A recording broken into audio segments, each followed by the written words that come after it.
Today we discuss all our favorite spooky games and what it takes to make a great horror game. All this and more. This is Nerds with Mics.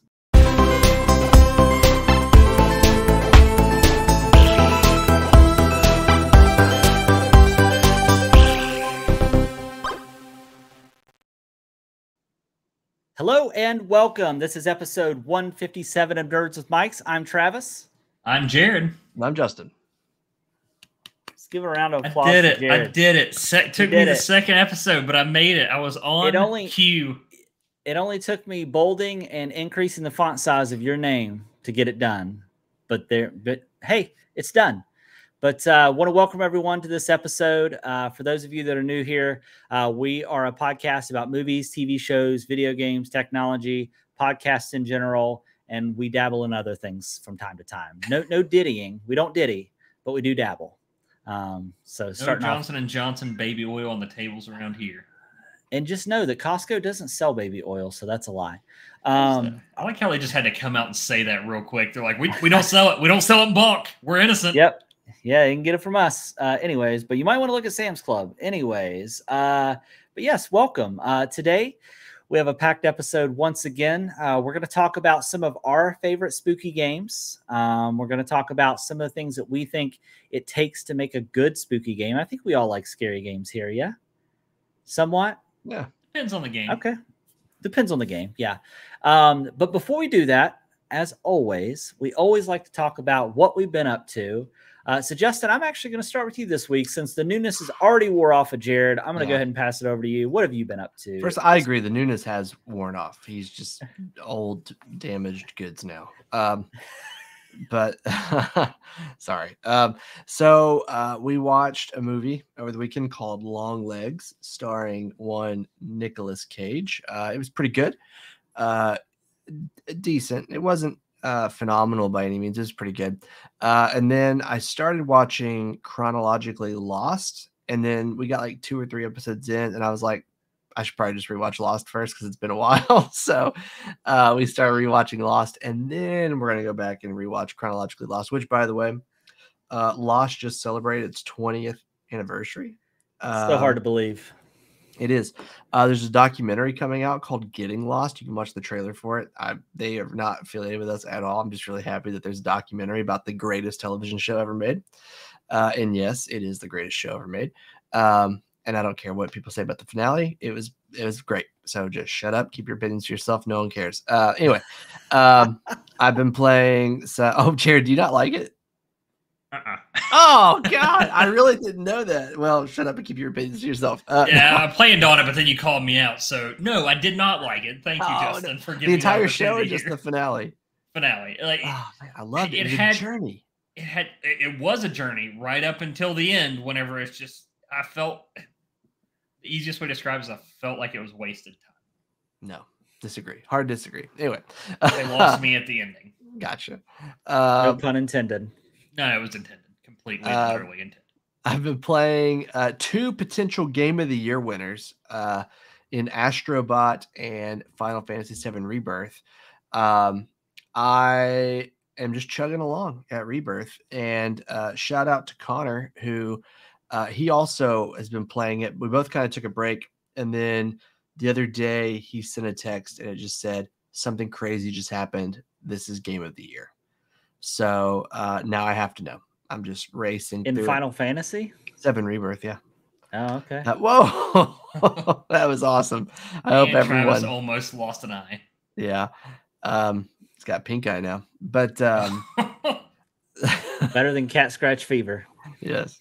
But Astrobot, have either of you played that one? I've played a decent amount of it. I think I'm about halfway through, actually. Yeah. I still have not even touched it yet, unfortunately. Okay. So. I'm probably a little over halfway. Really just a great game. Super charming. If you've got like 15 minutes before you have to be somewhere, you just pop in, do a couple levels, unlock a few secrets. It's just a really good time. And then, like I said, VII Rebirth, which is just a masterpiece. I mean, you're taking arguably one of the greatest games ever made, remaking it, making it modern, while also tweaking some of the story respectfully. It's a pretty good game. So nice. Fantastic.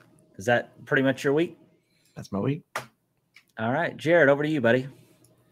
So really haven't been up to a whole lot. Obviously, kind of like we talked about the last time, we're, as Travis called it, we're gearing up for the Super Bowl of my career field. So we're getting to the drive time there. So a lot of work over the past week. But as I said last week, I'm in the middle of my rewatch of Dexter. So I just started season 2. So finally found out who the ice truck killer is. Made it through that episode, which so good. And I know Justin's really excited for me to finish season 2. So I will try as fast as I can to get done with season 2 so we can talk about that next week. But other than that, really the only thing I've gotten into is Maddie, my wife, and I, we went to, which I'm sure both the guys here, and I'm not sure if anybody listening will have any idea what this is, but went and enjoyed the West Virginia Pumpkin Festival in Milton, West Virginia. Bought a Bengals sign, which you can't see is behind me over here. Ate some pumpkin ice cream. Got some fair food that always never agrees with me, but you have to eat some while you're there anyways. But it was a great time. Spent some time with the wife. Other than that, took the dogs and bathed them both today because we have a Great Dane and she's not fit in our bathtub at home. So taking her to a pet place with a bath stall is really our only option. So fair enough. Fair enough. Yeah. Did you partake in any apple butter or pumpkin butter? Did you buy either of those things? Neither this year. We did last year, and I'm pretty sure it's still okay. It's still in my fridge because, of course, you try it there and you're like, oh, I need the biggest jar they have of this, so I'll eat it. And I've eaten it maybe 3 times over the past year. So I think it's still good, but I haven't risked opening the jar yet. So we'll see. That's fair. That's fair. So for me, I actually had quite a busy week. I had vacation last week. The beginning of the week, I went to Charleston, South Carolina, visited my girlfriend's sisters, dropped my animals off there. And then from there, we went to Hilton Head, spent the rest of the week there. I haven't been to Hilton Head since I was a kid. I forgot how much less populated the beaches are there because it's not commercialized, obviously. And it's a lot of retirees. So that was a great time. We had some bikes that we rode around the island and also rode on the beach, which was really cool. We spent some time sitting on the beach as well. And then I also, as soon as I got back from vacation, I started back into Black Myth Wukong, made it a little further in chapter 3. Also, while I was gone, I finished the Rings of Power season 2, watched the finale. It was pretty good. And then I had forgot about the new Marvel show out on Disney called Agatha All Along, which is supposed to take place after the events that happened in Westview like 3 years ago with Wanda from WandaVision. There's only 4 episodes out right now. I've watched all 4. It's decent. I'm kind of curious to see where the show goes, but it's interesting so far. I think they were very wise in choosing the time of the year that they decided to bring this show out, with it being obviously October, getting closer to spooky season. Like it definitely gives you a little bit of that vibe. When they go to the road, which is, and it's no spoilers, obviously Agatha goes to the road to try to get her powers back that Wanda took from her. And that very much reminds me of kind of like Sleepy Hollow vibes. It's very campy horror vibes. It's kind of cool. But it's worth a watch. Now, I'd say if you haven't watched it at this point, you might just want to wait till the season finishes and just binge it probably. Because now that I'm caught up and I'm waiting on weekly releases, it's kind of annoying. So, but outside of that, that was my week. It was a good week. Started back to work today. You know how that goes when you've been gone for a week and then you have to come back and work.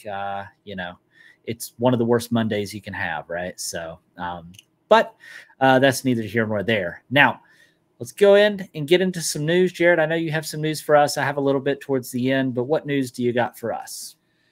So this will be one that I'm actually interested to hear your all's input on as well. But so apparently Horizon Zero Dawn, the remaster that a lot of people are looking forward to on PC for those that don't have a PlayStation, even after all the pushback with Helldivers, is apparently going to require a PSN account, which I personally hate the thought of, just because after all the security breaches that Sony has had, like I have a PlayStation, so it doesn't really matter for me.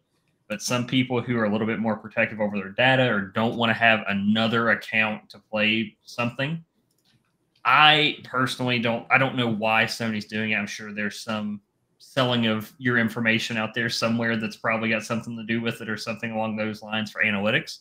But kind of just want to hear your all's opinion on if you think it's a big deal with the fact they're going to require a PSN account, if you disagree with it, or kind of how you look at it after the debacle they had with Helldivers. So I actually do have thoughts on this. So I do think that the pushback from Helldivers was because it didn't launch with that. So people bought the game and they didn't need a PSN account. And then Sony said, oh, hey, that game you bought, useless until you sign up for our service.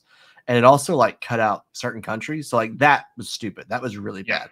I think if the game launches with it and people know up front, like, hey, you got to have this account, tough, then like, do I want that? I mean, I would prefer not to, but like, I take that back. I'd prefer not to if there's no real benefit to me. Now, like if my trophies carry over between the PlayStation, and the console, or if my game save carries over, that's one thing. But I really think it is just for like Sony's data purposes.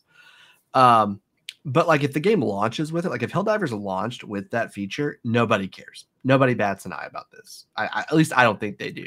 Especially since it's a live service game. I feel like it's yeah. And I think my biggest problem with it's kind of with what you said, Justin, which I left out of mine, was just the fact that because of the PSN restrictions in certain countries, stuff like that, it's just people not having the ability to play a great game, which I love Horizon Zero Dawn. I think you all do as well. Yeah. But some people not having the opportunity to play that is kind of what bugs me the most. Yeah, and I do believe that there should be some sort of trade-off where it's not necessarily mandatory, maybe an incentive. Maybe I unlock stuff if I do it. I mean, I think that would be fine. But like EA requires you to have an EA account for their games. Microsoft, you have to log in with your Microsoft account. Ubisoft, you have to log in with your Ubisoft account.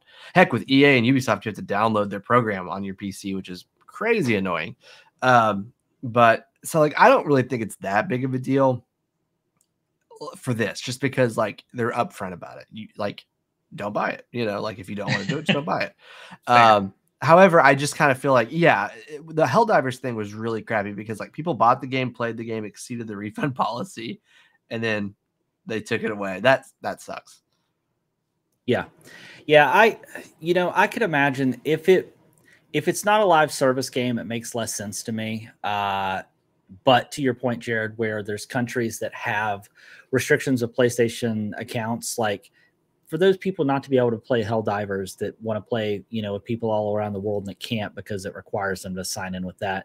With single player games, I'm less concerned about it, but like they just need to give a better reason why. If it's because they're trying to cut down on the amount of piracy maybe that this game gets, maybe that's one thing. But they're going to figure out a way around that regardless, like especially for not live service games, right? Like you don't torrent or download live service games. You download and torrent the games that are single player experiences where you're not going to be playing with other people, like right? Horizon Zero Dawn. Exactly. So it makes me wonder if like there isn't that sign in, if it just makes it that much harder to be able to pirate. I don't know. But the fact they're not giving real answers of why is I think lies where I have the biggest issue is like, what's the reasoning? Because Sony is very much like they like to keep stuff close to the vest. They always tend to put like numbers and money made and all that stuff over the customer experience sometimes, I feel like. So I think that this might just be one of those type of things, but I guess we'll just have to wait and see. It could be to inflate their numbers to shareholders too. Like, oh, we had this many active PSN users, even though they're really playing it on their PC logged in with a PSN they made 5 minutes before they bought it. Yep. Yeah, true. Yeah.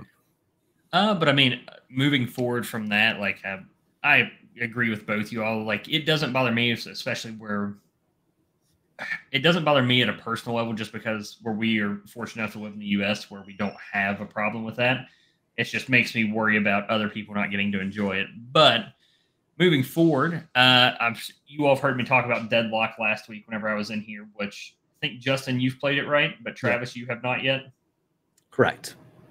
Riot apparently the rumor is that Riot has, I think it was something crazy, like $200 million they've put forward to try to create a Deadlock competitor, which is just absolutely insane to me, considering the fact that Deadlock is not even at full launch yet. It's just a 24/7 early access game right now. Like we have moved from where early access was only available from 6 p.m. until like 4 a.m., where now it's 24/7, but they've already added a new playable character. They've already tweaked the maps a little bit to fix stuff with that. But the fact that Riot views it as enough of a competition to pull people away from Valorant to go ahead and start producing a game is just insane to me. Especially when you have a developer like Valve that's putting this forward, that's made successful MOBAs in the past. I'm just interested to see what Riot will do to try to combat that or anything as far as that goes. Yeah, I mean, all I have to add, because obviously I haven't played the game yet, but if you're already having people coming out with trying to make a competitor for that game, I mean, that probably speaks volumes to how well Deadlock is being received, I would imagine. Now you've played a fair amount of Deadlock. Well, I don't know, Justin, if you have, but Jared, I know you've played a fair amount. Do you both enjoy it? It's not for me. It's thanks, Justin. What? I said thanks for that. Really helped me out with this year. Well, no, I'm just not a MOBA guy though. Like the fair. gameplay is fine, but I just don't like the game that I'm playing. And that's the thing is, like, for me, I was never really big on MOBAs before, but this feels more like it feels more Overwatchy and MOBA mixed together because it's a third-person hero shooter is what it is. And I think the biggest thing for me is there's never been a point because I'll be honest, like I've got 50 or 60 hours in it so far on a free-to-play game. And the thing is, like, there's never been a point that I felt like something was so overpowered. Like, everything feels very balanced. And they're also very quick to update and hotfix as well. Like, there's been nights where I've been playing and you'll play a game, you'll have a hotfix. You'll play a game, you'll have a hotfix, which, I mean, does get kind of annoying at a certain point, but it means they're actually paying attention to it. I mean, it's nothing crazy like 40 gigabyte updates because it's a MOBA, there's one map. We're getting 4, 5, 10 megabyte updates that are balance fixes. They had their first big patch a week and a half ago where they added that new character, but it added a new character, fixed the map, and changed a lot of the stuff that a lot of people were having trouble with. So. But yes, Travis, you should try it. It is worth it. If you still need an invite, I will send it to you happily. I got an invite sent to me, but I don't know if it expires, so I'll have to look and see. I don't think so. Well, what else you got? Next one for me, and I think if I'm not mistaken, Travis, I think you and I have talked about Assassin's Creed Black Flag before and how big of a fan we are of it. It's my favorite one, and I wish they would remake it already. Rumor is that's happening next year. Supposedly, we might get a 2025 release. My guess, it'll probably be a 2025 announcement, but the rumor is a release of Assassin's Creed Black Flag Remaster, which I would 1,000% pay any amount of money for that they would want me to pay. $100. I wouldn't pay any amount of money, but I definitely would pick it up because I do love that game. Yeah. I try to go back and replay it, and it's so hard for me to get back into just because it's pretty aged. It feels dated. It did not age well. I installed it, played like the first maybe 10, 15 minutes, and I was like, I can't do this. I thought about looking to see if there was some high-res texture packs and stuff you could download to modify it, but at this point, if this rumor is true, I'll probably just wait to see if that happens. I'm gonna get laughed off the show for even asking this question, but did either of you play Skull and Bones? No, I did not. No. It wasn't. I'm trying to think of how I want to word this because this is on the record. It wasn't terrible. This is on the record. It was. This will hold up in court, Justin. Just so you know. I know. This sounds like a hot take, honestly. No, like it wasn't terrible. There just wasn't enough to do. For like 2 hours, I had a great time. Did it remind you of sailing around in Black Flag when you were actually did it? Okay. Yeah. And like some of the mechanics were pretty neat. It just felt very like just lifeless. I mean, yeah, like I mean, some of the battles were really fun. You know, there's a whole like quest system. It's pretty much a story-driven game set with a live service background. I mean, there were some really cool moments, and like I said, for 2 hours, I was locked in. And as soon as I set it down to take a break to like go get to eat or something, I went to come back and play again. I was like, I'm good. Like, can I ask you something? Yeah. Do you think if you wouldn't have had such a fun experience and have had experienced Sea of Thieves, do you think you would have felt differently about that game? I don't know, because Sea of Thieves to me is like the perfect pirate game, and it's also that's why I was asking. It's the perfect good vibes game. It's also like the perfect co-op game. Like Sea of Thieves is excellent. And Travis, you remember when we played Sea of Thieves for the first time? Can't talk about it. We're under NDA. Yeah, dude. Travis we were like out to eat or something, and Travis was like, "Oh, I got the Sea of Thieves beta." And we're like, "Let's go back and play it." Like it's like, "Don't show this to anyone." Yeah, I'm sitting there just taking it all in. Like, oh my god, it's glorious! I can't wait to tell everybody about this. I don't think I did. Yeah. He didn't. I didn't want you to get busted by Phil Spencer in the middle of the night. Boom, boom, boom. Phil comes in. Yeah, that's kicks right. Your teeth in. Jesus. Yeah, I hardly played any Sea of Thieves. I wish. I know it's such there's a lot of content now. I feel like if I win, I don't even know where I begin. To be honest with you, are you about to look up your playtime? Is that what you're about to do? Well, I can only look up my Steam playtime. I can't look up my Xbox playtime. My Xbox playtime is a lot. Would you say it's more than 400 hours? No, it's not that much. Okay. Like 390 at most. Yeah, like 390 at most. And I think I'm kind of on the same. I only have 20 on Steam, but I just started playing it like last year on Steam. Okay, gotcha. And I'm kind of in the same realm of Travis's. I tried to, I installed Sea of Thieves probably about a year and a half ago and attempted to play it.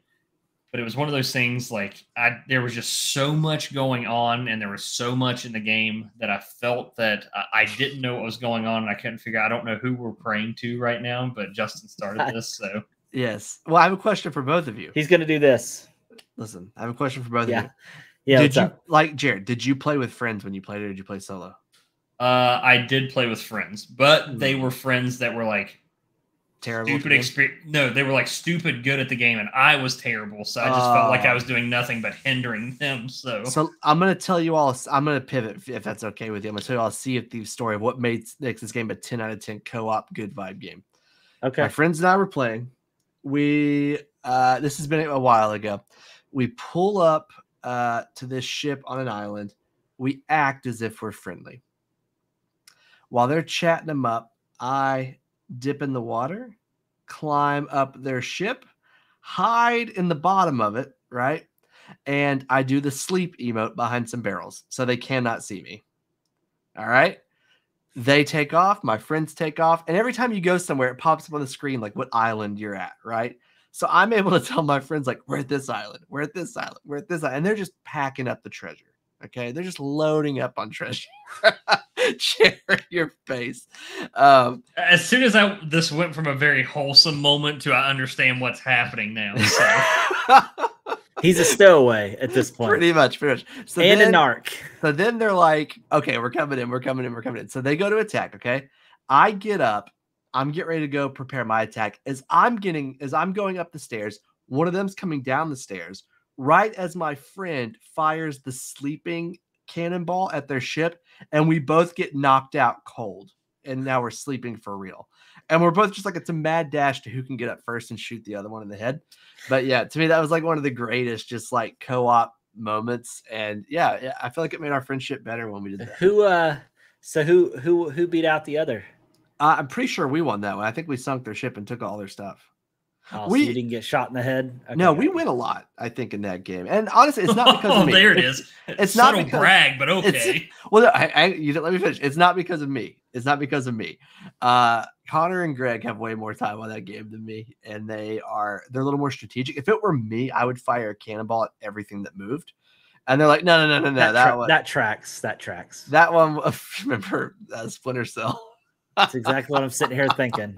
That was the day Travis stopped playing co-op games with me. Yeah, we did. Does Jared know this story? We're really probably not. So. You're really getting us off the rails. But go ahead and tell us a story. Then we'll move on. Real quick, NSA government. This is part of a video game. It did not happen in real life. Do not come find me. This is part of the Splinter Cell video game series. So Travis and I are playing Splinter Cell co-op. And our mission is to escort the vice president somewhere. And it's an hour-long mission. And for some reason at the end, I just cap him for fun. While I'm holding him in my arms. You were so mad. We legit did not play games together for 10 years after that. It took a long time. You were so mad. because we had tried to do that mission over and over and over, and then we finally get there, and he just caps him. Oh my gosh! It really took the wind out of my sails. I'll tell you that. But we should do some GTA Online co-op. Oh God, I'm down. That's a game where I can really mess you up. I'm down. I'm down. I was you in that game with my friends. I'm down, but if we stream it, definitely got to have that that public voice turned off. Absolutely, that's honestly for most games. I feel like we don't want to risk it. 100%. All right, Jared. What other story you got to finish us out here? The last part of mine is, of course, I've been playing a good bit of Space Marine 2. We do have another major update rumored for the end of this month, which new operations, new customization, which we kind of knew was coming. But one thing I figured that would get Travis a little bit excited is they just added ultra-wide support, but now we're supposed to be getting a 4K texture pack to go along with it too. So assuming your PC can handle it. My PC can, my graphics card cannot. That's the problem. I have a 2080 Ti still. Everything else in my computer is new, but except my graphics card. So I will be like 4090 time. Well, I think they're about to announce the 5000 series. So I think I'm going to wait till after first of the year and see what happens, because I don't want to buy a card and then 2 months later a new one comes out. So if you can get your hands on a 50 series card, it'll take you a while. Yeah. Yep. Yeah. Unless you can catch a Founders Edition. That's where I got lucky with my 3070. Was I found a Founders Edition. So. Yeah. Well, the only news story I got, just real quick, this story I think came out yesterday. So 343 Studios, the studio that has done a lot of Halo work for Microsoft, they have actually renamed their studio. It is no longer now 343 Industries. It is now Halo Studios. So that's what they're going to be doing. Halo Studios, they rebranded themselves, and something I'm really excited about is they're switching the Halo engine to Unreal 5 engine, which I think is going to be a pretty big leap forward. They released some still photos of some of the upcoming projects they have in Unreal 5, and it looks chef's kiss. The studio announced that obviously they're working on multiple projects and they have them in development. They have they say that there's a new culture, new workflow, and community involvement around the Halo Studios. This is no surprise. Like, Halo has been kind of Microsoft's bread and butter, was the couple of other IPs that they have, but they haven't really done a whole lot since Halo Infinite. Halo Infinite was kind of mixed received. It's definitely gotten better over time, but at the initial launch and release, it did not do well. Co-op didn't come out right away. There was issues with multiplayer. It just honestly, it took them a while before they really hit their stride. So I think now that obviously that they have a lot more resources for this, and who would have thought that, firing studios left and right may have freed up more resources and money for you to dump into Halo? Who would have thought, right? But anyways, now I do see another news story here, and I don't know if Justin, did you write that down? I put that on here. Yeah. So today, Rockstar Games did announce that Red Dead Redemption, not 2, the original one, and Undead Nightmare will both be coming to PC on October 29th. And we're talking, I think, Steam, the Rockstar Store, and the Epic Games Store. So you don't have to pick where you want to play it. Those games never did come to PC, did they? No, man, first time. It'll come with 4K resolution, refresh rates up to 144 hertz.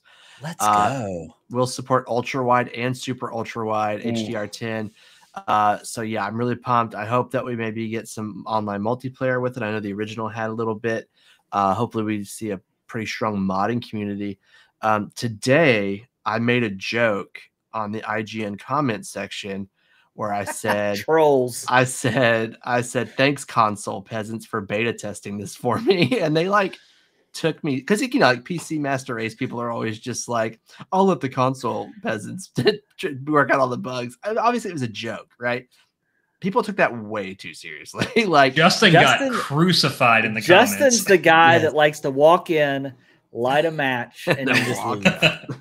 Well, no, I didn't even think anything of it. And then I didn't know it sent me email notifications. It was so-and-so commented, so-and-so commented, so-and-so commented. And everyone was just mad that they thought I was being serious. And I'm like, dude, no, I played this game on my console. I'm kidding. Did you have a follow-up comment, or did you just let it ride? I said, no, I did comment once. I just said, I didn't know I needed to clarify this was a joke. And then someone legit said, don't even try to walk it back now. What the heck? They see you.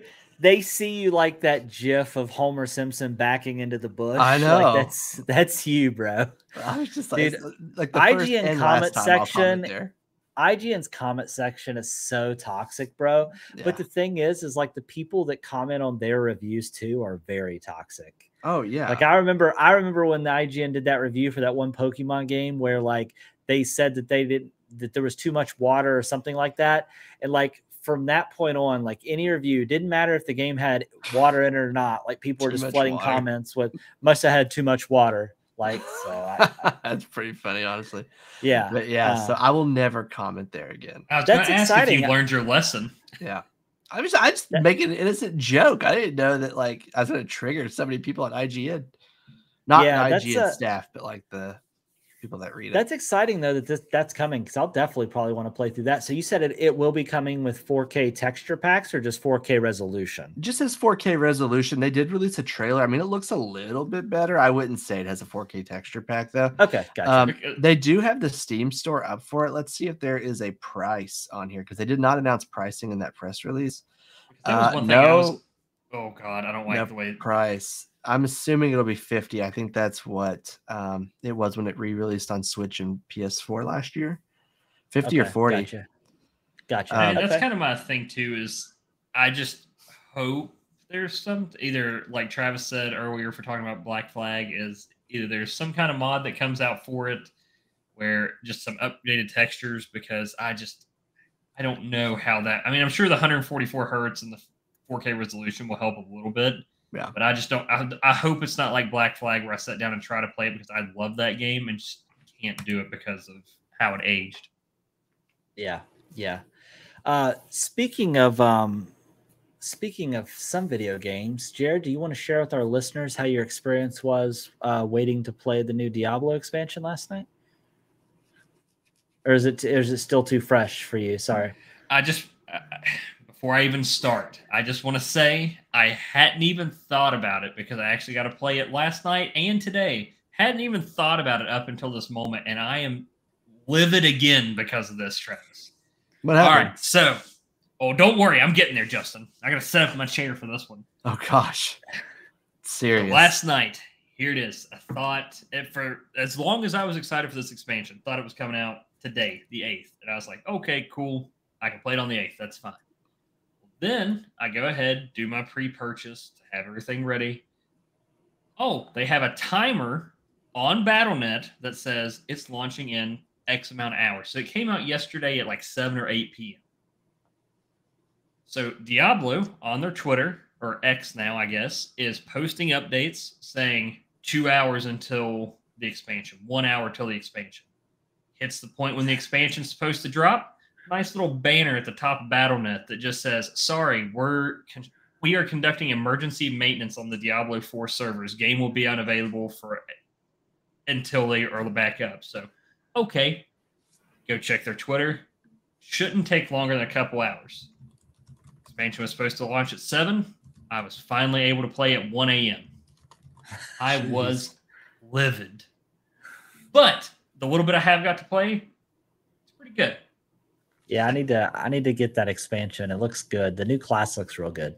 The new class feels very busted right now, especially if you played Diablo a little bit in the past. Diablo 4, that is, just because you're able to, for your the skill points you get for discovering areas and stuff like that, you can definitely break that class for the start of the new expansion. Oh, because you can get them up real high. Yeah. Right, and one of the abilities, like this is supposed to be one of the highest movement classes on Diablo 4 right now. Your main ability for just your first skill point that you put in will teleport you to your next target. So you basically have an infinite dash. Oh, wow. Yeah, that's pretty strong, I would say. But yes, very frustrating experience last night, Travis. Thank you for bringing that back up. Yeah, no worries. All right, so we're going to get into our main topic. Obviously, I was thinking through some topics. It's October, it's spooky season, and I thought maybe we could talk about horror in gaming, whether that be because what got me thinking about it outside of the fact that it's October is they just re-released Until Dawn on made for PS5 or upgraded for PS5 and PC. and PC. And not only that, but Until Dawn, the film, just finished wrapping as well. So it made me start to kind of think about horror and gaming. And I wanted to kind of talk about what some of the more popular and what some of our favorite horror franchises are. And then what are some things that we think that make a good horror game. As I'm looking through this list, there's obviously some that I didn't put on here because I wanted to kind of speak some of my favorites were. But let's kind of actually go in reverse order of what the notes are. Let's talk about Jared. What's a couple of your favorite horror games? So I mean, just even looking at the list here, you've really got one of my favorites, one that really terrified me, and then one that I really like the developer of. So, I mean, Alien Isolation is by far one of my favorite horror games. And, I mean, just the fact that the AI is so good that it learns how each individual person plays and will start to adapt to that is absolutely, one, terrifying for artificial intelligence as a whole, but then two, just makes that game so much better because it makes you actually feel like you're being hunted. Which, yes, and the thing I wanted to mention is actually this month we're celebrating the 10th year anniversary of that game. So that game actually came out 10 years ago already, which is crazy to think about. And it's insane, just the stuff I mentioned there. It's insane to think that was 10 years ago. Imagine what it would be now. Well, they announced also yesterday that they are in early development of a sequel. Ooh, let's go. I did not know that, but I'm very excited now. Yeah. Then the one that I mean, obviously, Alien Isolation was terrifying in and of itself. Did either of you get a chance to play the PT teaser before it got pulled from the PlayStation Store? Yeah. I played it during the middle of the day and I played it at night, and both settings terrified me. That game, if it would have gotten a full development, would have been insane. Like, it was terrifying. And I'm like you, Travis, like, I tried to play it at night one time, and I was like, maybe this would be more of a daylight game. And then tried again the next day, and I'm like, okay, I got to finish it now because I'm definitely not finishing at night. So, yeah, but 100%. I mean, Norman Reedus, Whale Baby, that's just randomly there. You know what I'm talking about if you played it. Yeah, so good. And what's funny is that was technically a technical demo for what was going to be the new Silent Hill game, which never got made, Mm-hmm. Unfortunately, because I think at that point, that was right when, who's the guy that does Metal Gear Solid games? Kojima. He had got let go from Konami, so therefore they never moved forward. But obviously we saw where Norman Reedus ended up after that, yep. Which was Death Stranding. So that was a great one as well. So any other ones, even ones that you don't, that's not on the list here? I know that you had mentioned, I think Dead Space when we talked last, I think earlier in the week. Yes, that was going to be, which you actually have that one on the list there. Yeah. Dead Space, just what makes that one, which both of you have played Dead Space, I assume? Yes. There is one scene from the entirety of Dead Space that sticks out to me that absolutely scarred me as a younger version of myself. And it involves an eyeball and a needle. Yep. And I think that's what scars everybody. But I mean, when it comes down to it, like, you're talking about what makes it successful in gaming, I'm sure we'll get to that point, but just it's the medium where your decisions matter. Like, you can go watch a movie and you can yell at somebody for being stupid because it's a movie and they're going to make a dumb choice to keep with the plot. But everything you do in a game, that's on you for the most part, unless it's a cutscene. But yeah, Dead Space was one of those games I watched people play it on YouTube whenever I was like 11, 10 years old, something like that. And of course, begged mom to get it for me. She gets it. I'm like, I want to beat this game. And I sat down and played. I'm like, this is terrifying. I hate this every second of it. But now going back to play it, it's one of those games that makes you think about it because you can't just go in guns blazing because ammo is super limited. You can't go in and just think you're going to run through everything because they will mess you up. And then you have to shove a needle in your eye. So, I mean, it's fun all around. 100%. 100%. All right. What about you, Justin? So I actually have a couple that are not on the list. I'm going to talk about. I was hoping that would happen. Yeah. So the first one's Man of Medan, the Dark Pictures anthology game. I've only played that one, and I played through it with my friend Connor. And I remember one night we stayed up literally for like 6 hours playing this whole game, and it was so cool because like Have you all played that before? Mm-hmm. So like, there's a part. Okay, I am gonna have some light spoilers here. So like, there's a part where like the characters, like my character's hallucinating, but they go in a room, his character's hallucinating, and like they're fighting different monsters, but really we're fighting each other, and we didn't even know it at the time. But then it was also cool too because like you're separated, but you're both working towards like the same goal for the most part. And I missed a quick time event that caused me to drop the thing, and it didn't lose, but it affected the outcome of the story for us. But it's just a fun game, really creepy. I wouldn't say it's like a great game, but you know, if you have 6 hours on a Saturday night and you have a friend, and definitely worth playing. The other one probably isn't classified as horror, but it's probably the game that's given me the most anxiety and fear, and that's Rust. When you start off playing Rust, you have nothing. You start off hungry, you start off thirsty, you start off with low health, you start off with no clothes, you only have a rock. And then when you finally get that first shack built, right? You've worked and you've built a little shack, and it's nighttime, you feel afraid to turn your fireplace on, or your campfire on, because then people will see you. Or if you don't have a house, you don't want to turn on your torch because people will see you. But there's nothing worse than you're just sitting in your house, you're trying to like make some chicken, and you hear footsteps and then just on your door. And people like do that. Like, it's terrifying. That game is way scarier than it should be. And it's also just the fact that like, if you die, if you open your door, if they break in, you just lose everything. They will take everything from you. So all the hard work you put in, gone. I mean, it's just a really stressful, scary game, I think. Okay. Yeah. Nice. Any other ones, or is that it? That's it for now. Yeah. Okay.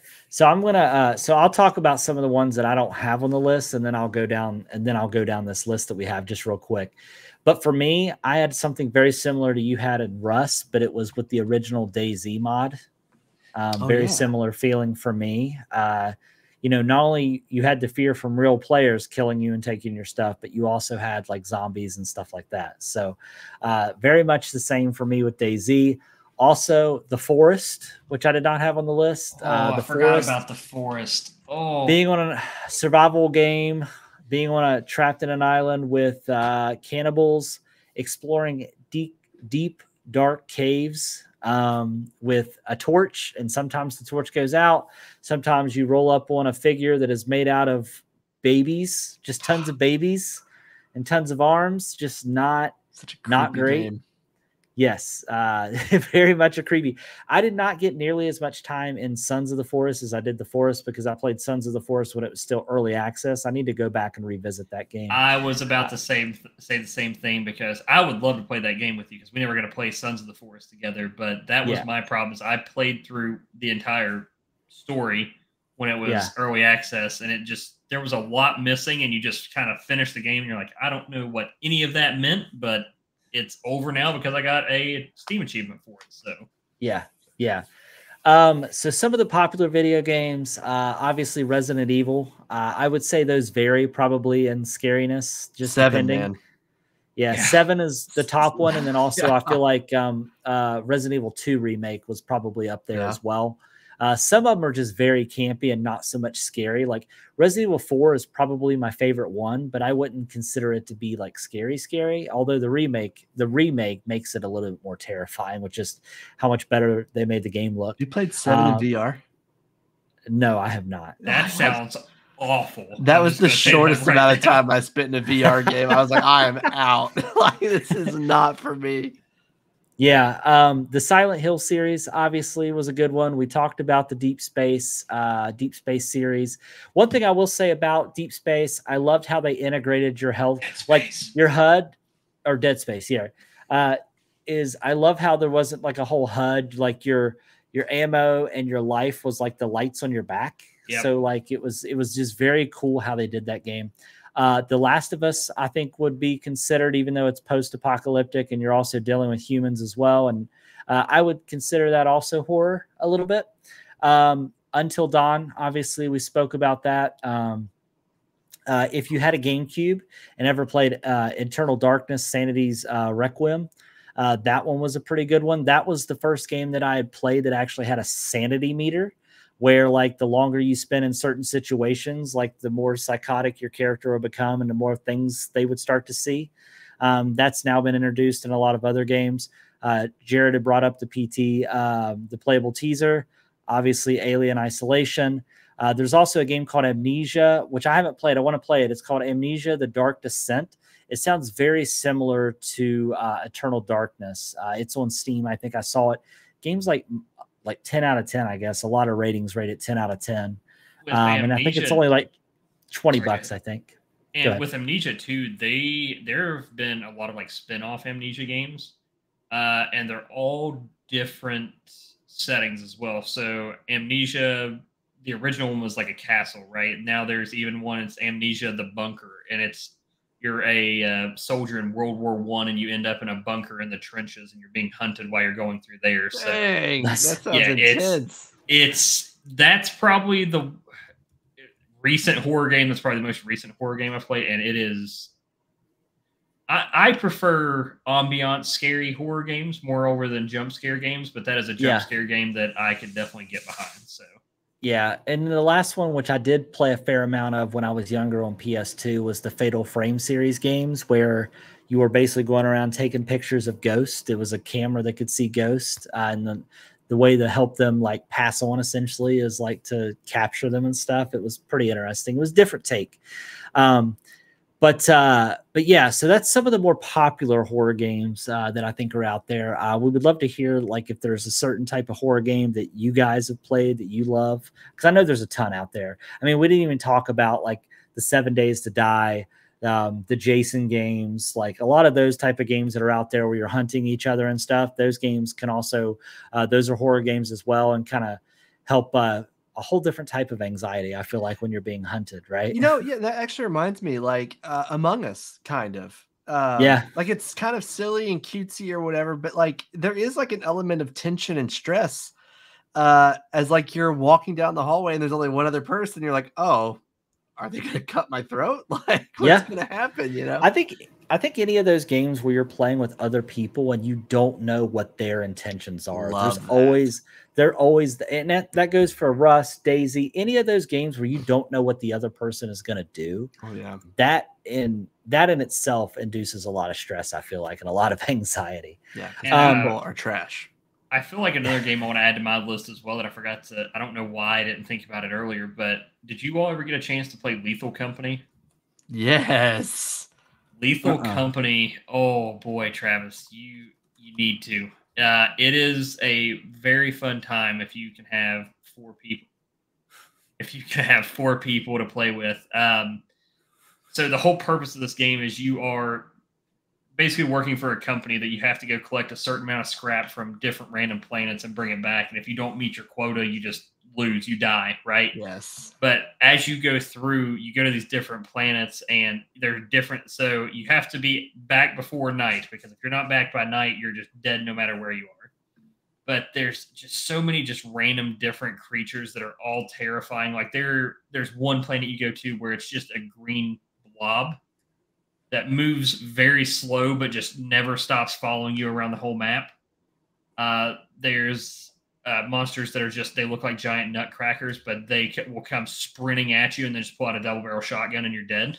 Travis, you need to play this game. You do. This would actually be a really great co-op game for the 3 of us. Oh, it's fantastic. Okay. So I own it, you own it. Greg and Connor both own it. So our Steam family, you could just play it. Oh, okay. Maybe that's a game we could stream. Maybe that's a game we could stream. I'm down. To give you an idea, Travis, it's that is the first game that I had gotten yelled at by my wife for screaming too loud because I got jump scared, and I just get the whole thing. She just opens the door behind me and just stares at me for a second, and I'm like, sorry, love you. Oh, it's stressful. There was one time that we were playing and we landed on the planet or the moon, whatever, and it was raining. And we go in, we get all the stuff, we come out, and it's rained so much that it's now flooded, but it's also dark. So we can't see where the safe path is. And like once you hit the water, you're dead. Like there's nothing you can do at that point. You're just a goner. And then like the drowning is actually kind of unsettling too. But the cool thing though is, Travis, is like if we go into a place And so you don't want to play on Discord. Oh, yes. I know what you're talking about. I forgot all about proximity? it. Oh. Proximity chat, and they hear you in the game, kind of like Alien Isolation. But if I die, you may not know. like you'll be like, Justin, you know, I may not respond, but it could just be I'm too far away. Maybe I left and went back to the ship. You don't know. So it's just kind of a neat concept that adds a lot of anxiety. You can buy walkie-talkies in the game and like communicate that way. And what we would do is we'll buy a walkie-talkie. One person will stay on the ship, two will go out. And then you can look on the ship's monitor and like see not their vitals, but like if they're moving on the ship and like where they are. Cause like there's certain locked rooms that you can like unlock from the ship. So there's some communication aspect to it. It's definitely worth playing, man. You should One you should thing, Justin, did you ever get a chance to play it with mods?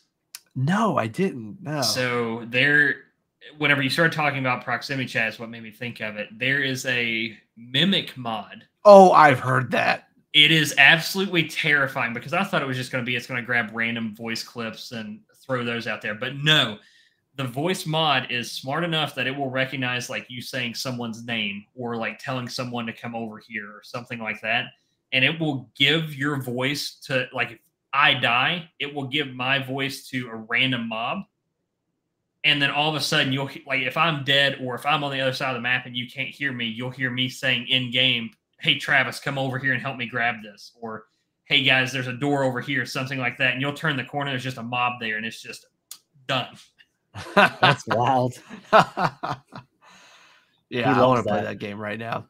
It's so good. It's so good. Well, so I'm glad you actually brought that up because I want to pivot and talk about what makes a great horror game. So I think that's a great segue because you're talking about a lot of the things that I think make a great horror game, right? So I have a couple pillars that I've written down, but obviously I want you to give input where you think. So like we'll talk about the first one, for instance, and then we can kind of expand on what that means. So like the atmosphere and the environment, I think those two things play a big role when it comes to a horror game.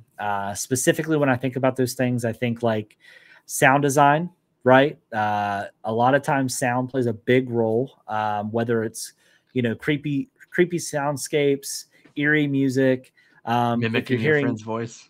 Yeah, mimicking your friend's voice. If you hear sudden loud noises, like in the distance or really close to you, or even minimalist sounds, right? Just the smallest things when there is nothing for an extended amount of time.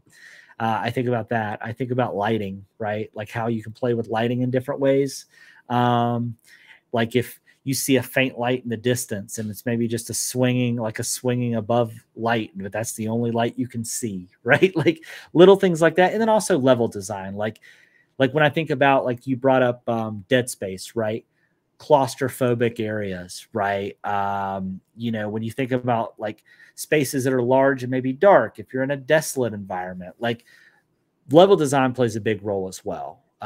What do you guys think in regard? I know I covered a lot just in that time, so I don't really know what else you have to add, but what do you have to add to that? So, I mean, just the feeling of dread is, I think, what gets me the most in a horror game, right? Because like I mentioned earlier, is when you're watching a horror movie, you can sit there and be mad at whoever in the movie for making a stupid decision, right? But knowing that whatever decision I make is going to be what causes me something to happen, like you mentioned earlier, Justin, whenever you were playing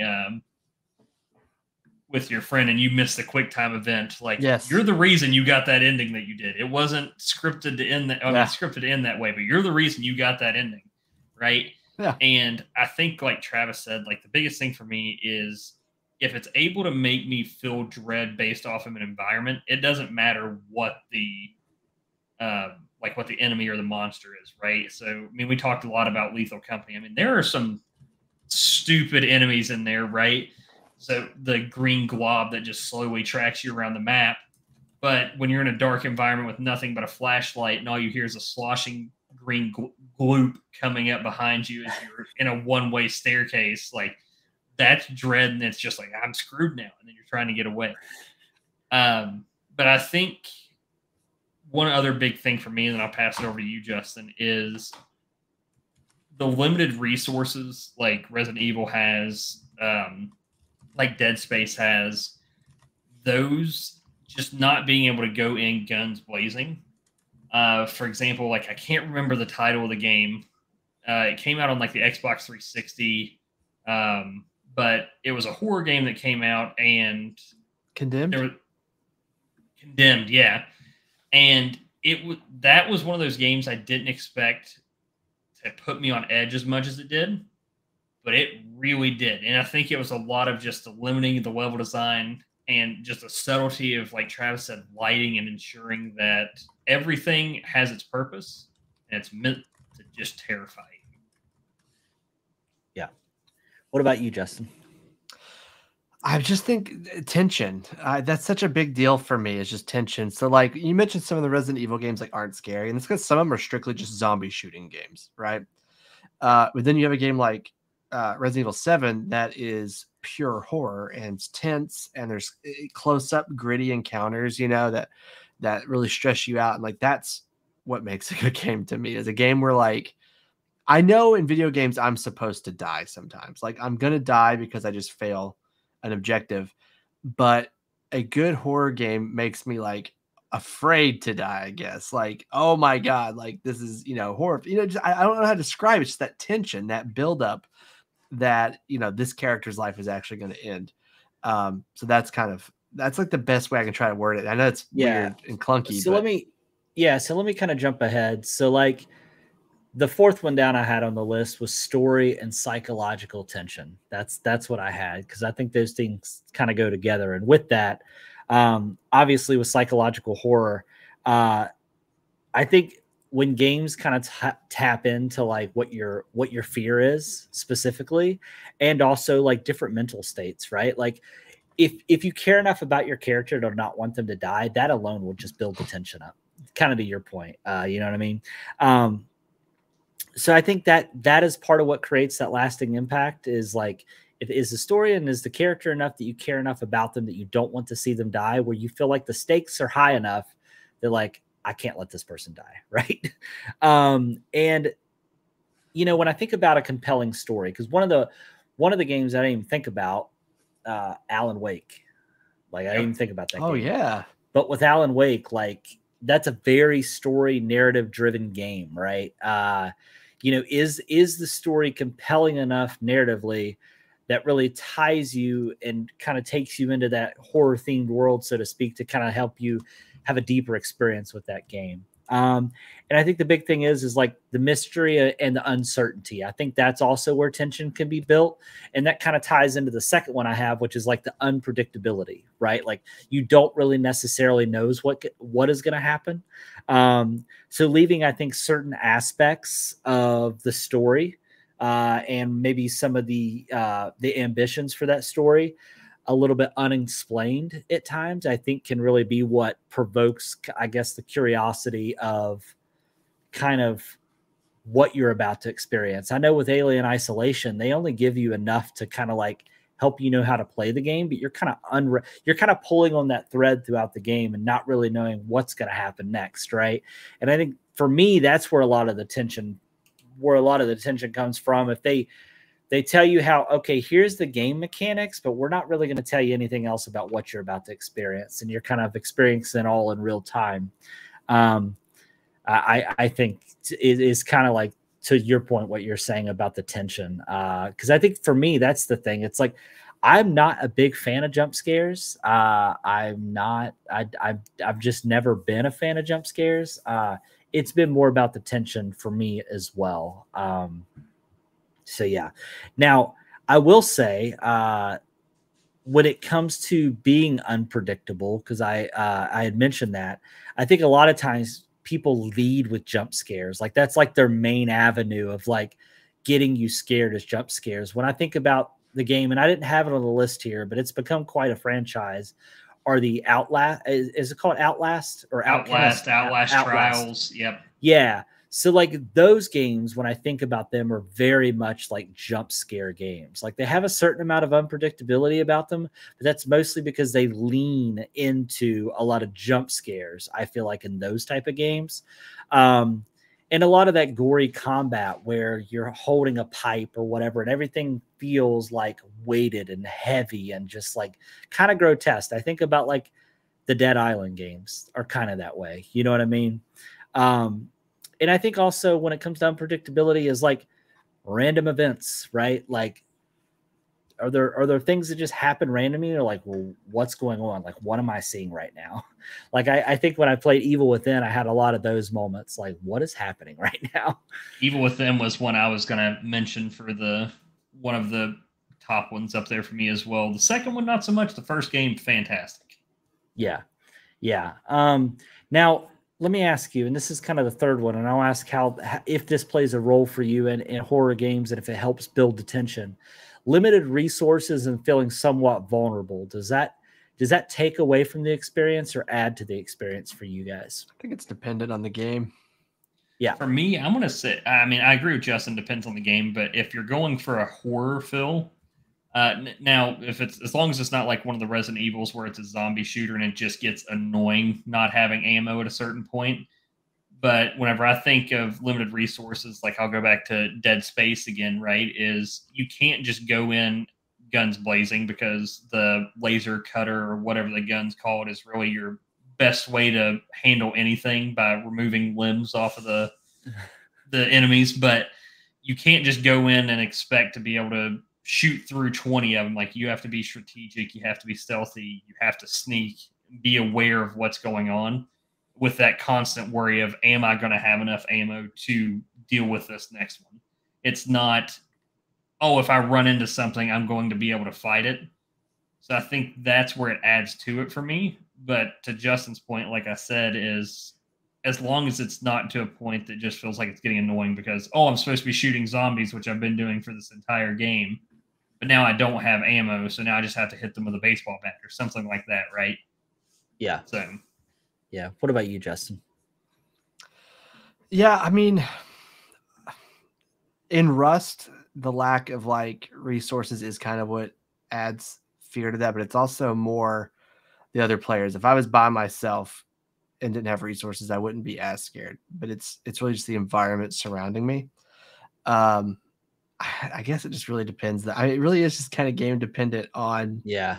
I mean, because permadeath also adds to that, right? It does. Also, like, well, Resident Evil 7, like, you only have like a few bullets at a time, it seems like, or a few healing stuff. And that's really all the Resident Evil games, but 7, it feels just way more restricted. But I mean, I guess it's situational kind of. Yeah, I would agree. And I also think it depends on, are we talking horror genre strictly, or are we talking like survival horror? Like, because those are two different type of games. That's fair. Obviously. Like when I think about the forest, right? Like you can craft and all that stuff, but like, do you also want to have to worry about eating and making sure you're staying like warm or dry? Like that takes away from the experience for me personally when it comes to the survival horror of that genre. But I don't mind running low on resources or making my player feel underpowered compared to like enemies that I'm fighting. But I think it is very dependent. It's like when you go into like a Resident Evil game, you kind of understand and expect like, okay, I'm going to go through most of this game with barely having enough ammo to get by. And a lot of times it may just be melee combat. You know what I mean? Yeah. And so it really does depend. Because I feel like when you play like the zombie army games, right?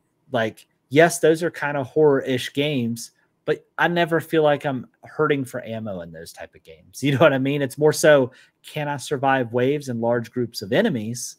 But I'm not really ever hurting for resources, so to speak. Because typically, to your point, like scarcity of supplies, whether that's health rations, ammo, staying warm, player weakness, things like that are the things that I think about.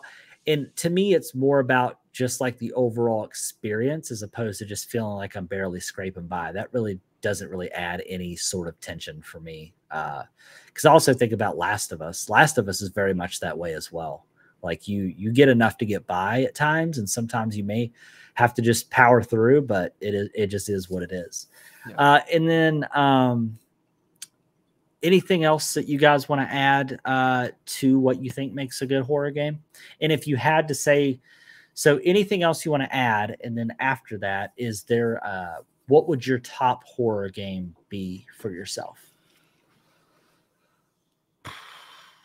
That's tough. That's a very hard decision to make. Okay. I mean, honestly, I'm going to have to go Alien Isolation just because it's such a cool experience. I love the Alien movies and like it putting you in a position to actually be able to play through it. And then also if you didn't get a chance to play some of the expansions they did to Alien Isolation, they did a lot of stuff for people who had good memories of the Alien movies. So. Well, evidently they've released some mods where you can play Alien Isolation in VR. Oh, no, thank you. I'll continue to play it normally. You don't want to hide it. You don't want to hide in a locker and just look through the small vents, hoping it doesn't come find you. It's hard. Absolutely not. No, thank you. But Justin, if you did that, that might be the new shortest time you've ever spent in a VR headset. No, I'm good.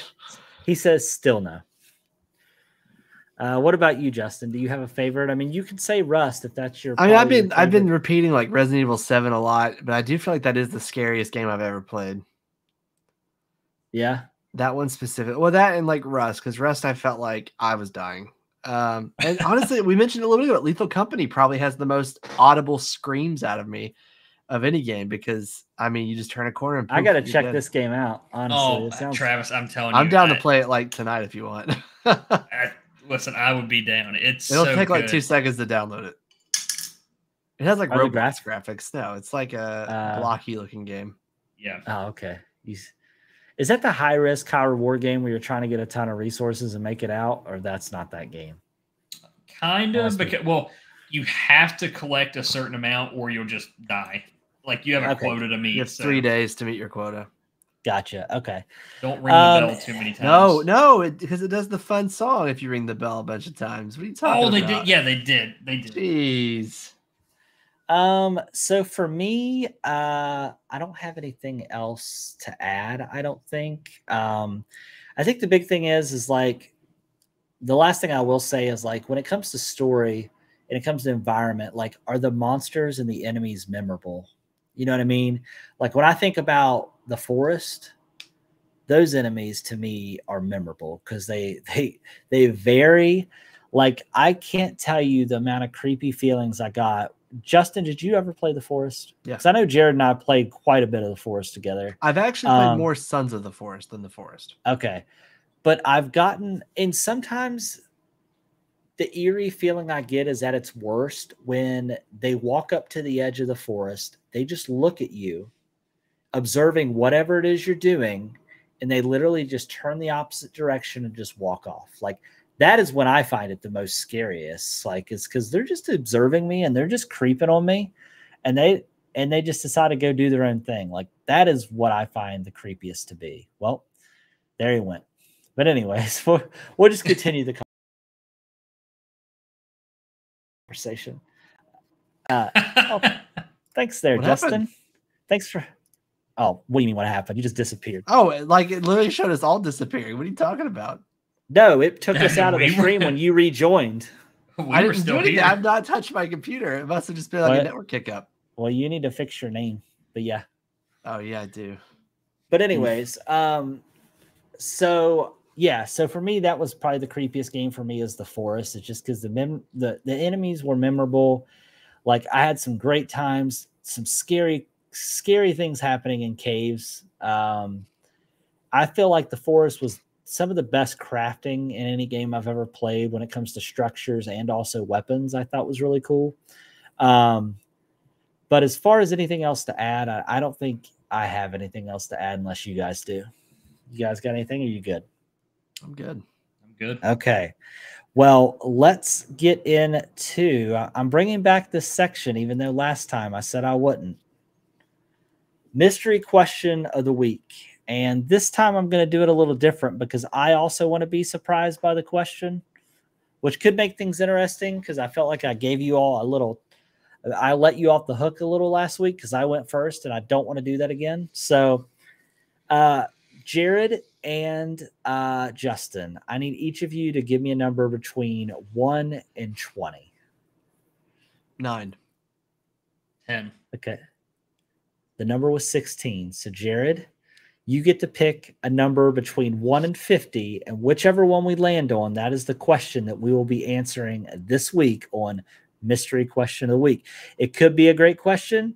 It could be a terrible question. I don't know. So 1 through 50, give me a number. 25.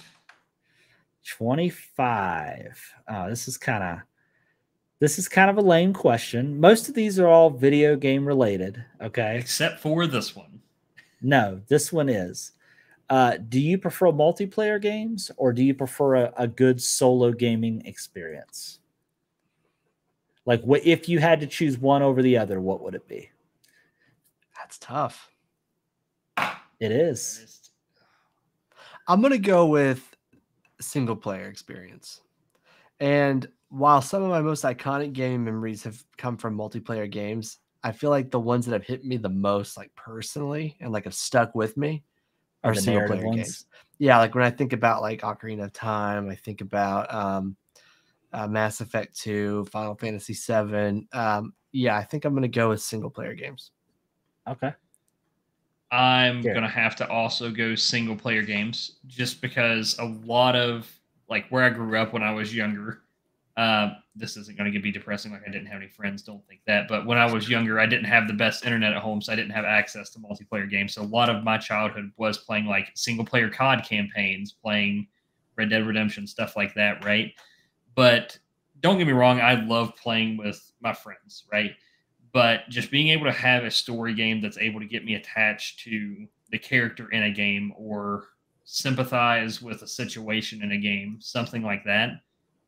It's, as to what Justin said, those are more memorable things that I have. Like, I'll always remember the moments I've had with playing games with you guys or anything like that. But the ones that have hit me on a personal level have been more so the ones that I've gotten attached to a character or watched a character that I fall in love with die, something like that, right?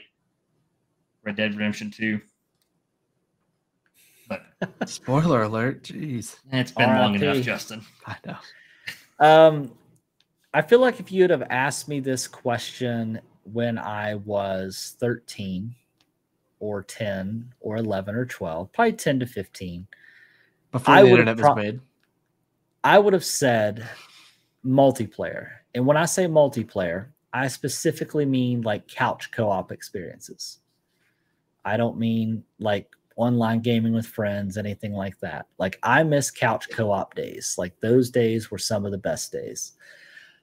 But for me, it's got to be single player experiences just for the reasons that you've already listed. And not to mention the fact that growing up, when you're going through some stuff in life, right? Like whether you're an awkward teenager in high school, whether or not you're going through family issues. And I don't mean to take a serious turn, but like when you're going through some shit, video games is a great escape. And that's not to say that you don't escape and play games with friends, but I'll be honest, like there's been more single player games that I've played going through shit in my life than I have multiplayer games. So for me, it's a single player experience. There's been characters that I care about that I'll always think about. Like I think about the first time I played through all the Uncharted games, Ocarina of Time.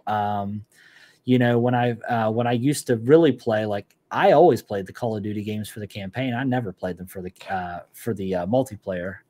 For me, like even the old World War II ones, when I think about Medal of Honor, when I think about like, there's a lot of single player experience games that like there's a lot of franchises I miss that I wish would still come around. Right. But yeah, for me, it's single player personally. And I mean, to add on to what you said too, it is nice just that disconnect moment of I don't have to listen to some kid scream at me that I'm garbage at a game when I don't want to talk to people or yeah, and that was actually what I was going to end my statement with is like as an aging gamer, right? Like I like when I just celebrated like March, I celebrated my 40th birthday, so I'm not getting any younger. And I just find that like I just enjoy most of the time just a good solo experience.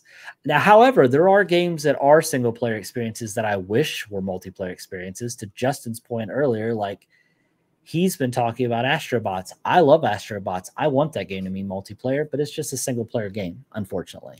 And also, I forgot to mention this because this is a news story that I guess Sony is retiring Sackboy and all things Little Big Planet. I'm assuming because of the success of Astrobot, but I think it's just RIP Planet 3, right? That's getting taken yeah, down. because of server issues and some other stuff. But I just can't imagine with the success of Astrobot.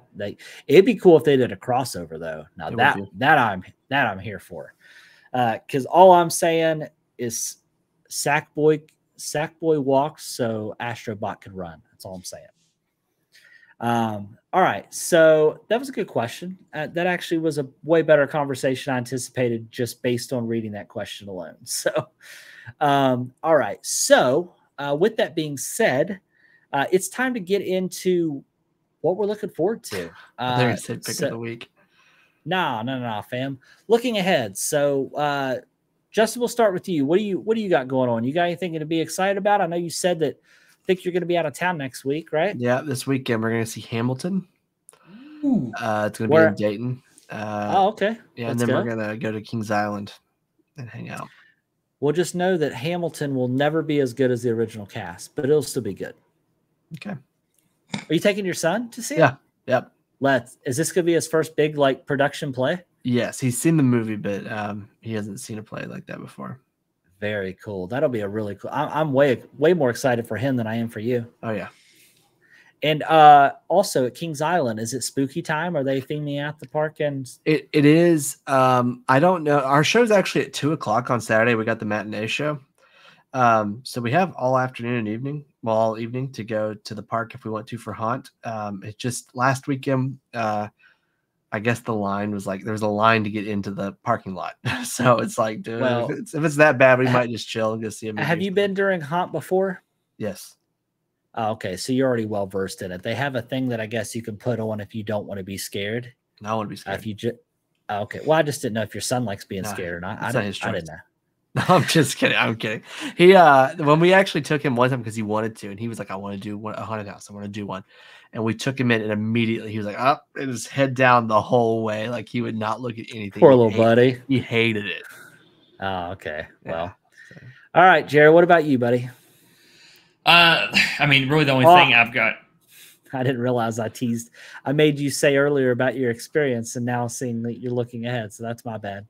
You're good. I mean, biggest thing for me looking forward to this week is putting some time into the Diablo expansion now that, as Travis made me tell earlier, it is actually finally out and available to play. Currently level 32 on the new Spiritborn class. So far, everything looks pretty good. A lot of new stuff coming in with this expansion. So, for example, one thing you can do now is one of the seasonal side quests is recruiting mercenaries. So if you're ever on at any point and need help fighting a boss and you can't get any friends to get on and help you with the boss, you just go grab your mercenaries and take them with you. That's cool. But cool. Kind of what Travis was saying, Spiritborn earlier is very good so far. It's one class technically, but there's 4 different subclasses you can play under it. There's Eagle, Gorilla, Jaguar, and Centipede. And all of them have their own play style, their own ultimate abilities that you can blend together, use completely separate, however you want to. But so far, it's been a lot of fun, a lot of different builds out there. So it's a good time. But like I said, just looking forward to seeing how it goes throughout this week and see what ends up happening with them nerfing it as they do with all things good that come out in Diablo. But well, very cool. Well, for me, I know I just got back from vacation. However, I'm already looking forward to my next vacation at the end of the month. I'll be home in West Virginia visiting family and friends and having some mountain don'ts. Yes. So we'll have to iron out those dates, Justin, and we'll try to see if we can get Jared involved because I'm sure he would love to have a mountain don't. You're old enough to drink now, right, Jared? Thanks. 24. God, it's hard to believe that I took you on a cruise when you weren't old enough to drink. You did. Yeah. That was. It's hard to believe that you're 24 now, which makes me feel even older. Thanks a lot. Are you off on Tuesdays, Jared? Tuesdays and Fridays. Okay. One of those days work for you, Travis? I'll try to figure that out. I'll let you know. It might be. Yeah, it might be too early to tell. I may actually be able to. Yeah. We'll talk about it offline. No, let's share let's let everyone know we're going to. No. What's the address again? Just go ahead and say that out loud. Yeah. All right. Well, without further ado, it is time to get into our pick of the week section. So, boys, what's your pick of the weeks? Jared, I'll start with you. Pick of the week for me is a little game out there called Liar's Bar, which I actually just picked up. So if you are interested, give it a try. It's up to 4 people you can play with. Currently, there's a card bluff game and a dice game that both play a little bit differently. But you're trying to, it's so much fun to just have people there because everybody's trying to figure out everybody's tells over Discord, right? So you can't look for like facial expressions, I guess, unless you have cameras on, but everybody's going to bluff because you have to win the game. And then it gets really stressful if you're playing with 4 people, once you get down to 2, if you're playing dice, it forces you to call, same way with cards. But you're basically playing to be the last one alive. Because not to get too graphic, when you're playing cards, you're playing Russian roulette as well. So if you get caught, I saw somebody streaming that on TikTok today, actually. Yep. So if you get called out as a liar, you have to pick up the gun on the table and play Russian roulette. And that's wild. Yeah. And then, I mean, the thing about that is, though, you could get called out 5 times and it'd be an empty chamber every time, but you call out the other person once and get it, or somebody else and get it right one time, and it could be their first round in the chamber. And even though you got called out 5 times, they're done. And then dice, of course, dice is a little bit different. That sounds a little stressful if you're asking me. Very. And then dice is the only way I can think to describe dice. If you've ever seen Pirates of the Caribbean, where Davy Jones is playing dice, you're basically bluffing how many dice are on the table. And with that one, you get 2 chances to be called out as a liar. And if somebody calls you out as a liar, you drink poison. And if you drink poison twice, your character model just falls over on the table and you're done. So jeez. Sounds pretty wild. It is fun, though, I will say. Perfect. Well, Justin, what about you, buddy? Mine is The Legend of Zelda: Echoes of Wisdom. I alluded to this a little bit last week. It's just awesome. I mean, we knew it was going to be good. This time you play Zelda. And instead of relying strictly on sword combat, you are able to basically learn and then summon certain items that you come across in the world. And they can be like trees or they can be like soldiers and stuff. So then there's other mechanics where you can like kind of follow them or have them follow you. So you can kind of like hold them in front of you as a shield / weapon, which is kind of neat. But story's, pretty standard for a Zelda game. But it's just a good time. Very good. Very good. So for me, my pick of the week is actually season 2 of Rings of Power. That is my pick of the week. I thought the finale, I felt like finished stronger than the first season. I like the direction that they're going. I thought the story overall this season moved the plot forward. And I will say there is one disappointing thing about season 2, but I won't get into it. I don't want to get into spoiler territory, but overall I thought it was a good season. And like I said, I'm kind of anxious to see where it goes. It's given me the itch to kind of want to go back and watch all the Hobbits and then all the Lord of the Rings movies. So I may be doing that in the near future. But yeah, that is my pick of the week. Does anybody else have anything before we close out? I do, but it's more of a technical question for the show. Okay, well, we can talk about that here in just a minute. But we can't. It has to happen before we stop recording. Do I press the outro button? No, it's fine. I got okay. I was like, do I press it? Does he press it? No, I learned my lesson last week for what I didn't do right. So gotcha. I will take care of it. I'm sitting there looking at it like, do I press it? No, you're good. Okay. Sorry. Just do it for right those now of you, and cut them off. Just for context, we've moved platforms to what we're using to record our podcast, and things are a little different. So let's tell them why we moved platforms. Growing pains. The price of StreamYard went up for no reason at all. No, it did just go up. It went from $10 to $45. Come on. So we didn't want to do this. So we have switched to Streamlabs, which is $20 a month, and you get all premium features. So it's not a sponsor, been working. Just a fan. Yeah, just a fan. We've been working through some growing pains, but outside of that, it's been good. But not that you need to know that as listeners, but in case you're wondering why we constantly keep messing up the past few weeks, that is why. Let's show them how the sausage gets made. No, they need to Yeah, know. let's sew them the sausage. Sew them? Sew them? Show them the sausage. You putting them out in the field? Do they sprout in the trees? Or? Oh, gosh. Yeah. Well, anyways, I want to thank everyone for listening or watching, depending on your avenue of choice of consuming our content. We would love for you to share us with your friends. Please comment, like, and subscribe. We would love to hear, your thoughts, your opinions, topics that you would like for us to talk about, comments on our episode. If there's something you want to add value to, or add your 2 cents for, we would love to hear that. But without further ado, that is it.